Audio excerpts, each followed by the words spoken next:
Olá pessoal, tudo bem? Quarta videoaula chegando.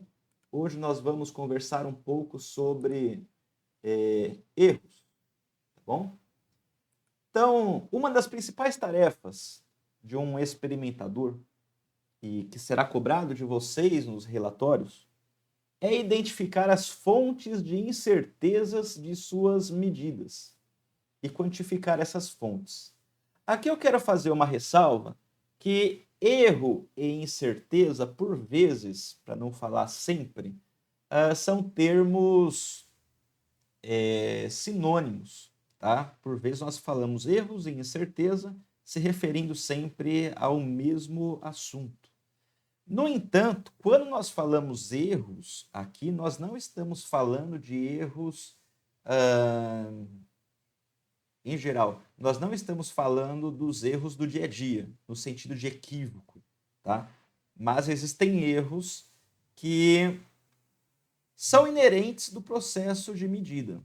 Vocês vão perceber ao longo da videoaula o aspecto de contexto, né? Vai acontecer sim, em um dado momento, em que o erro quer dizer equívoco. Mas, em geral, erro e incerteza são sinônimos empregados aí nas medidas físicas, tá bom? Bem, são três os principais tipos de erros. Nós temos os erros grosseiros, aí sim, de fato, é a ideia de equívoco. Ocorrem devido à falta de atenção, falta de perícia, pouco treino da pessoa que está coletando as medidas. Um exemplo de erro grosseiro que eu já vi acontecer com um aluno meu, que aliás foi um dos melhores alunos que eu já tive, lá no início da disciplina de experimental 2, tem uma atividade em que é feita a medida do comprimento de um pêndulo simples. Ele foi lá, fez a medida e anotou. No entanto, os resultados dele não batiam com a teoria, porque ele havia utilizado na trena a escala de polegada e anotou como centímetro, né? Então tomem cuidado quando vocês pegarem uma trena. Em geral, não são todas, mas em geral elas trazem as duas escalas, a escala centimetrada e a escala de polegada, tá bom? Então esse seria um exemplo de erro grosseiro. Erros sistemáticos são erros que afetam sempre no mesmo sentido. Se você pega uma balança e ela te fornece a leitura com um erro de 3 gramas para mais, qualquer medida que você for fazer com ela terá 3 gramas a mais, né? Afetando o resultado sempre para cima. Então, no lugar de ler 10, ela vai ler 13. No lugar de ler 15, ela vai ler 17 gramas e por aí vai. E nós temos os erros aleatórios. Esses erros aleatórios são os que vão me interessar aqui, tá? Porque existe um tratamento estatístico e é esse tratamento que eu quero apresentar para vocês. Esses erros estão associados à variabilidade dos processos físicos, levando a flutuações nas medidas. E nós vamos ver isso com bastante calma. Alguns conceitos importantes para a gente ver aqui de imediato é o de exatidão e de precisão. O que quer dizer uma medida exata? O que quer dizer exatidão? Diz respeito a maior ou menor aproximação entre o resultado ou o valor obtido, medido, né, e o valor verdadeiro. E precisão diz respeito à dispersão dos valores resultantes da repetição de medidas. Então, tem aqui 4 ilustrações em que nós temos um alvo e o cidadão quer atingir esse alvo com as flechas. Nessa primeira ilustração, o que acontece? As 3 flechas, elas estão espaçadas e elas não estão caindo, digamos assim, próximas umas das outras. Então, por isso que nós dizemos que, nesse caso, nós temos imprecisão e inexatidão. Nesse segundo, as flechas agora caem muito próximas uma da outra. Então, esse arqueiro aqui está sendo bastante preciso, só que está sendo inexato. Por que ele está sendo inexato? Porque ele não está atingindo próximo ao alvo. Nesse outro exemplo, nós temos o arqueiro sendo exato. Por que exato? Porque ele está conseguindo atingir próximo ao alvo. Só que as flechas estão espaçadas. Por estarem espaçadas, né, estarem dispersas, ele está sendo impreciso. E nesse último, nós temos um arqueiro profissional, que ele é preciso e exato. Tá? Essa ilustração aqui sobre exatidão e precisão, ela é interessante porque ela representa um alvo, né? O alvo em amarelo. Nas atividades que nós vamos desenvolver, nós teremos sempre uma referência, a referência da teoria, a referência daquilo que vocês estão estudando ou ainda vão estudar em Física Geral 1. No entanto, olha só o desafio dos pesquisadores quando estão a explorar algo novo. Né? Aqui, nós temos um alvo, então, digamos que vocês sabem mais ou menos onde é que as suas medidas deveriam chegar. No caso de você estar fazendo pesquisa na fronteira do conhecimento, em que você não sabe onde é que você tem que chegar, né? Você não tem o alvo aqui. Então, seria muito difícil, bastante aprofundado o fato de fazer pesquisa, porque senão você não consegue distinguir o arqueiro aqui, que é preciso, mas é inexato, do arqueiro que é preciso e exato, porque o alvo você não conhece. Tá? Então fica aí só uma reflexão dos desafios para quem faz pesquisa. Bom, continuando, agora nós temos o conceito de valor verdadeiro, que eu mencionei antes, e eu vou definir aqui, que é um valor utópico, é um valor inalcançável, é um valor perfeito. É o nosso alvo, tá? É um valor que, por meio de medidas, ele nunca será alcançado, uma vez que as medidas em si sempre possuem uma incerteza. E esse valor verdadeiro é esse valor utópico, inalcançável, teórico, digamos assim. E a partir desse conceito de valor verdadeiro, nós vamos definir o erro, onde erro é o valor medido menos o valor verdadeiro. O erro, esse erro aqui ele pode ser chamado de erro absoluto, né?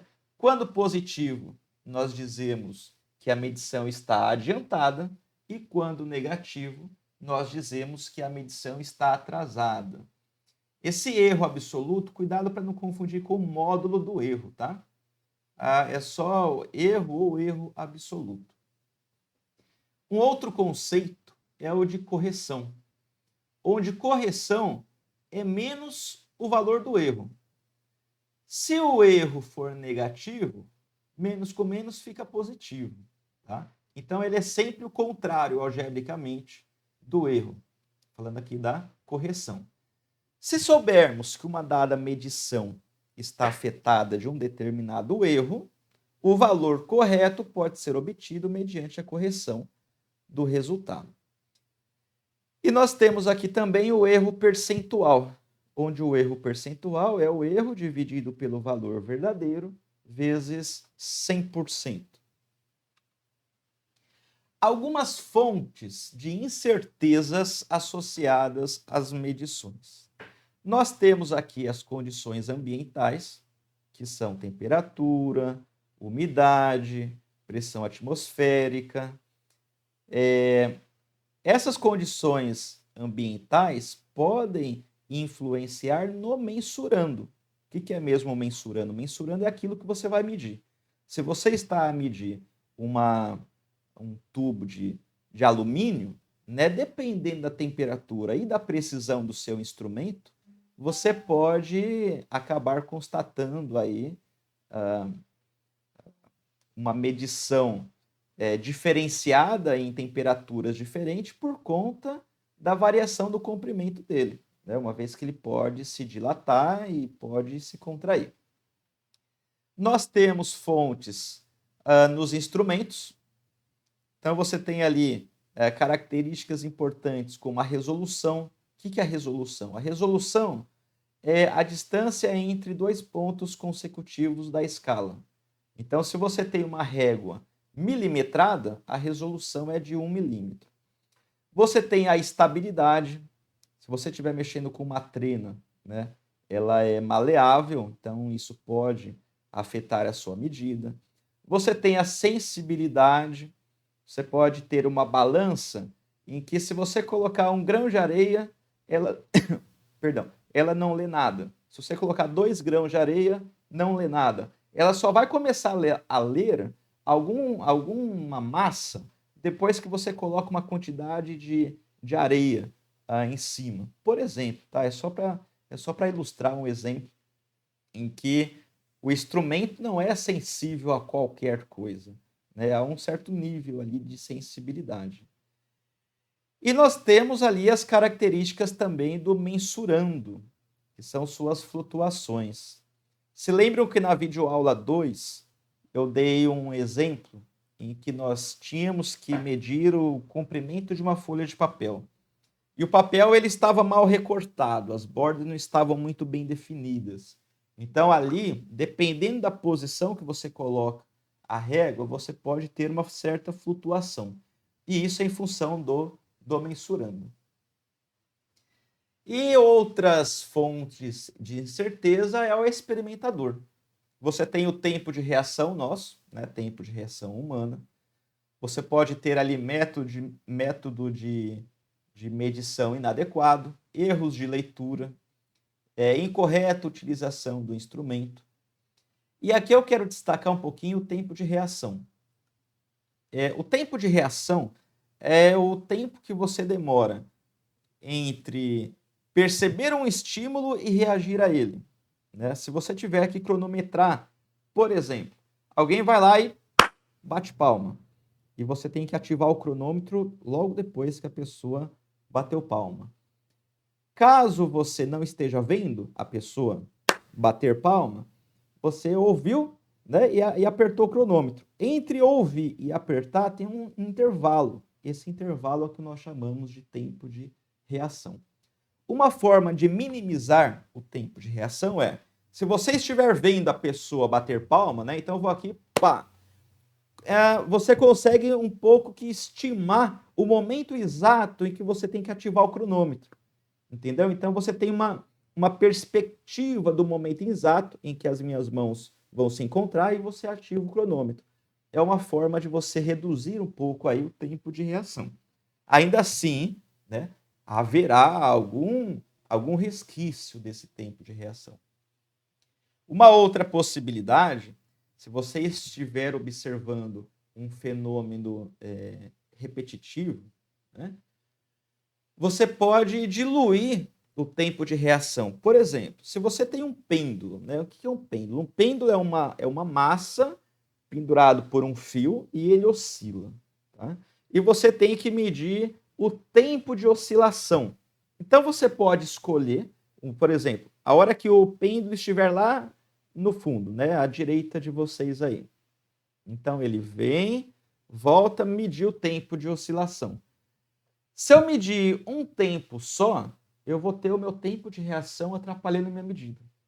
Só que se eu esperar lá, eu começo o meu cronômetro, aí tem uma oscilação, 2 oscilações, 3 oscilações. Se eu esperar ele der 10 oscilações, e eu medir o intervalo de 10 oscilações, depois eu pego o valor da minha medida e divido por 10. Assim eu diluo o erro que vem do tempo de reação, né, em cada medida. Então, o meu erro ele fica consideravelmente menor. Tá bom? Bom, com relação ao vocabulário, mensurando, eu já comentei, é o que se mede. E a grandeza de influência é aquilo que afeta o resultado, como a temperatura, por exemplo. E aí nós entramos na análise estatística, que muito nos interessa. Algo importantíssimo, fundamental, é que não se realiza análise estatística em dados onde os erros sistemáticos não tenham sido minimizados. Portanto, tenha certeza que você está utilizando o equipamento, o instrumento de medida de forma correta, tenha certeza de que ele está bem calibrado, né? Que, por exemplo, a balança que você tem aí, ao medir 1 quilo, de fato lê 1 quilo. Tá? Então você tem que tomar esse certo cuidado com o seu instrumento de medida. Bem, vamos aos conceitos ali da análise estatística. O primeiro é média aritmética. Média aritmética é o que nós chamamos de valor mais provável de uma medida. Você vai lá, faz um experimento e coleta 4 medidas, por exemplo. Eu já adianto que nós vamos, em geral, fazer 10 medidas, tá? Em geral, nas atividades que nós viermos a fazer. Então, você vai lá e coleta um número X de medidas. Essa média é simplesmente você somar todas as medidas. Então, se você tem N medidas, vamos supor que seja 4. Então, o seu N é 4. Então, você vai pegar aqui XI, o I variando de 1 até a 4. Então, você vai ter o seu X1, que é a sua medida 1, mais X2, que é a medida 2, mais X3, que é a medida 3, mais X4, que é a medida 4. Você soma e você divide pelo número de medidas. Isso é a média aritmética, como no exemplo abaixo. Um conjunto de medições independentes de tensão obtidas por 4 operadores foi registrado como 117,02 volts, 117,11 volts, 117,08 volts e 117,03 volts. Então, calcule a tensão média. A solução é você somar todos esses valores, cada uma dessas medidas, dividir por 4, já que 4 é o número de medidas, e você tem a média aritmética como 117,06 volts. Mediana. Mediana é o valor central, ou a média aritmética dos dois valores centrais. Exemplos. Então, vamos supor que você tenha conjuntos de medida. Primeira coisa, coloque esse conjunto em ordem crescente. Então, você tem lá esses números aqui, ó, 3, 4, 5, 6, 8, 8 e 10. Então, você tem 1, 2, 3, 4, 5, 6, 7 números. O que está no meio? Bom, quem está no meio é quem ocupa a quarta posição. Então, 1, 2, 3, 4. Então, a mediana é o número 6. O conjunto 5, 5, 7, 9, 11, 12, 15 e 18. Nós temos 1, 2, 3, 4, 5, 6, 7, 8 números. Opa! Então, 8 números, quem está no meio, né? É a quarta e a quinta casa. Então, 1, 2, 3, 4 é o 9 e o 11. Então, a mediana é a soma desses dois. 9 mais 11, que é 20, divide por 2. A mediana é 10. Moda. Moda é o valor mais frequente. Pode existir, como pode não existir. E pode também não ser único. Exemplos. O conjunto 2, 2, 5, 7, 9, 9, 9, 10, 10, 11, 12, 19. Possui moda 9. Por quê? 9 é o elemento que mais ocorre. O conjunto 3, 5, 8, 10, 12, 15, 16 não tem moda, porque nenhum se repete. E o conjunto 2, 3, 4, 4, 4, 5, 5, 7, 7, 7, 9 possui 2 modas, 4 e 7, porque se repetem da mesma quantidade. Desvio da média. O desvio da média é o afastamento de uma dada medida da média. É uma média do conjunto de medidas, que nós utilizaremos como sendo D minúsculo. Então, dn, né, da enésima medida, é igual a xn menos x barra. Pode ser positivo, pode ser nulo e pode ser negativo. O importante aqui também é que a soma de todos os desvios da média é zero. Exemplo: um conjunto de medições independentes de corrente foi efetuado por 6 operadores e registrado como. Aí você tem aqui as 6 medições. Calcular a média aritmética. Tá, média vocês já viram, né? Soma tudo. Como você tem 6 leituras, divide por 6 e você tem a média 12,65 mA. E calcular os desvios da média. Ora, os desvios da média é você pegar medida 1, 12,8, menos a média. Aí você tem o desvio da média, mais 0,15 mA. Desvio 2, você pega a medida 2, subtrai a média e você tem menos 0,45 mA. Aí isso aqui é o desvio da média. E a soma, né, de todos os desvios é zero. Desvio médio. Cuidado para não confundir com desvio da média. Desvio médio é o indicador da precisão do instrumento de medida utilizado, onde é o D maiúsculo. É a soma do módulo do desvio da média. Então você pega, por exemplo, aqui, o módulo de mais 0,15 é 0,15. O módulo de menos 0,45 é 0,45. Você soma tudo e divide pelo número de medidas. Então, nesse caso, nós temos que o desvio médio é de 0,283 mA. É importante destacar que, quanto mais disperso estiverem as medidas, maior será o desvio médio. Quanto mais preciso estiver, menor será o desvio médio.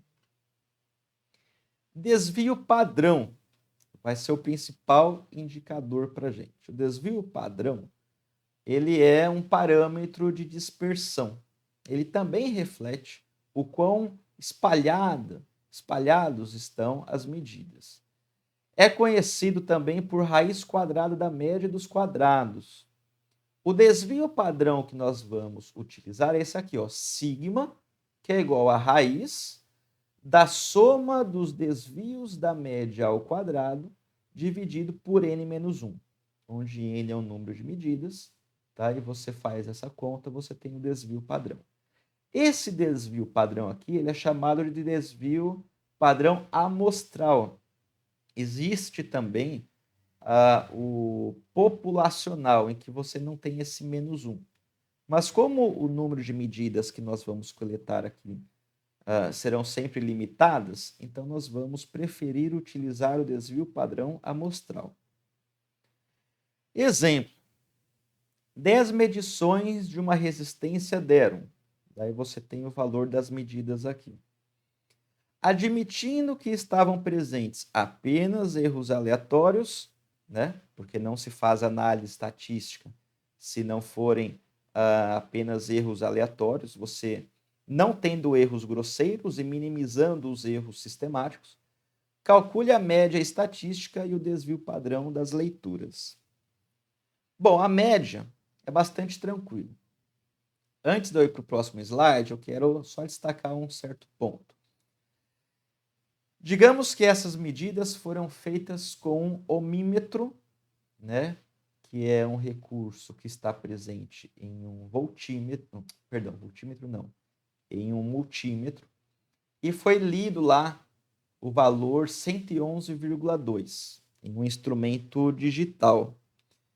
Por ser um instrumento digital, como eu já comentei antes, você pode assumir que a incerteza é de uma unidade na casa mais à direita no caso a medida estaria entre 101,1 e 101,3, considerando a incerteza. Ou o que é mais correto, né, é você pegar a incerteza instrumental fornecido pelo fabricante e considerar na sua medida. Daí você vem e calcula o desvio padrão. Então vamos lá. Eu tenho lá a minha medida aí, que é 1, 2, 3, 4, né? A minha leitura 1, leitura 2, leitura 3. Aqui eu tenho o desvio da média e aqui eu tenho o desvio da média elevado ao quadrado. Nós utilizamos a soma das leituras para calcular a média aritmética e utilizamos a soma dos desvios da média ao quadrado para calcular o desvio padrão. Então, nesse exemplo, nós tivemos uma média de 101,3 ohms e um desvio padrão de 0,2 ohms. Agora, veja só, se você estava considerando que o desvio instrumental era de mais ou menos 0,1, de uma unidade na última casa mais à direita, e o seu desvio padrão deu 0,2, então o desvio padrão é maior do que a incerteza instrumental. Portanto, é este desvio aqui, esta incerteza, que você deve considerar. Portanto, a medida da resistência aqui deu 101,3 mais ou menos 0,2 ohms. Tá bom?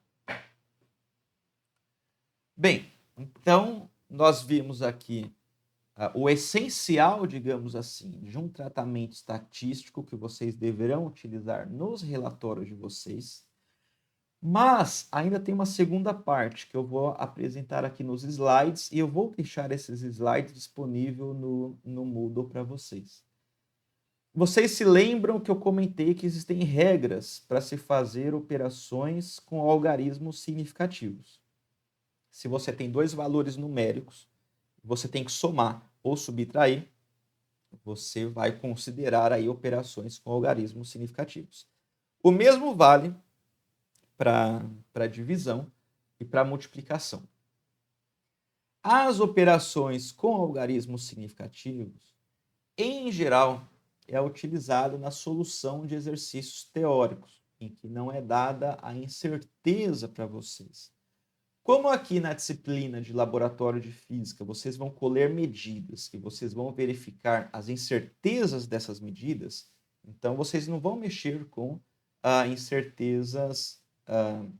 vocês não vão mexer com os algarismos significativos, com o algarismo duvidoso propriamente dito, lá dos algarismos significativos.